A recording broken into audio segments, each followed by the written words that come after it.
want to ask you a very personal question this morning as we begin, and I need an honest, truthful answer. Are you ready? Yeah. I mean, this may be the end of my job. I don't know. It's that personal. Raise your hand. How many of you have in your house or your possession somewhere a junk drawer? I think we all do. We all have a junk drawer. Everybody's got a junk drawer. What is a junk drawer? Well, it's that single designated, not even designated, but it just comes to be, that single place where stuff goes that we don't have anywhere else to put that stuff. And it enters that junk drawer. Now, the amazing thing about the junk drawer is once it enters the junk drawer, it never leaves. It stays there for centuries. I have a junk drawer, and the same junk has been in that drawer for 40 years. And every once in a while, Carol and I will open the junk drawer and look in there and say, why don't we throw this stuff out? We might need that someday. And we close the junk drawer, the junk drawer, and we promise never to look in there again. And we all do it. And to say, oh, not us. No, don't lie. Everybody has got a junk something somewhere.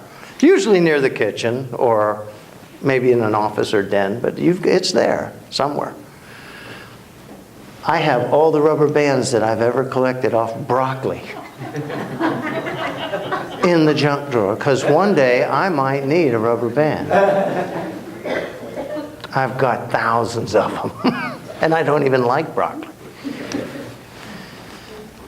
I wrote this week in my blog that some people's lives are just like that junk drawer.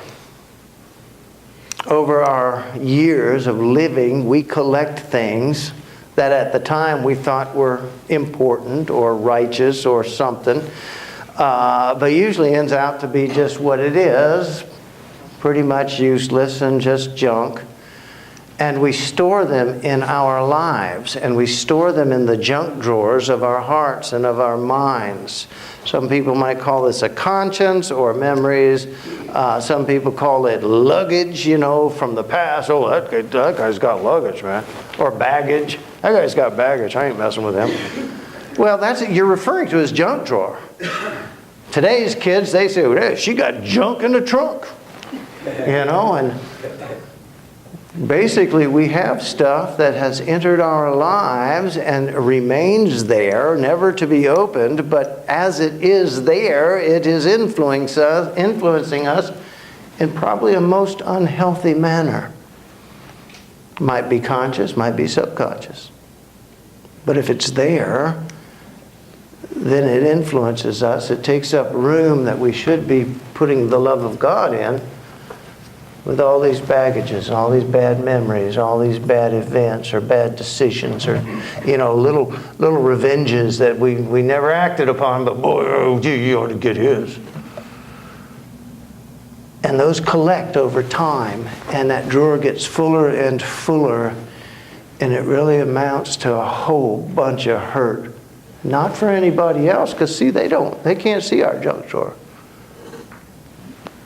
But it amounts to a whole lot of hurt for us. You say, Tom, why are you speaking on this? Well, Jesus looked at those people, and they were a mass of a whole lot of hurt out there.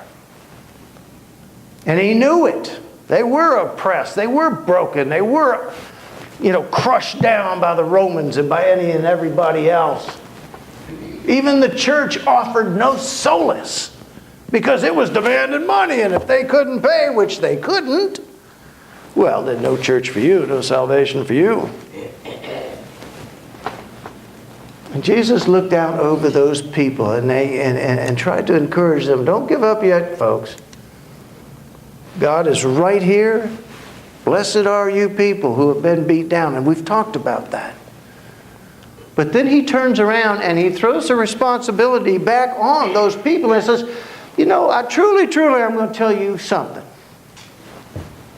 A good tree will not produce bad fruit.